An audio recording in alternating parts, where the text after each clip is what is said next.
Hey guys, in this video, I will show you how to connect your OKX wallet to X Empire. Alright, so let's begin with the video.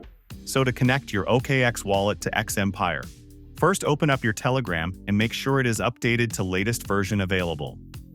Now, search for X Empire bot and open it up.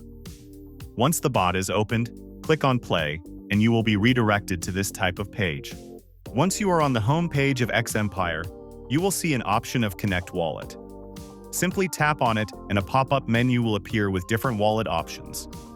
Here, you want to click on View All Wallets and all of the available wallet will be displayed on your screen. Now, you just simply look for OKX Wallet and tap on it. Once you tap on it, it will redirect you to the OKX Wallet. Wait for a moment to load. After that, tap on Connect Wallet option and then again wait a little bit.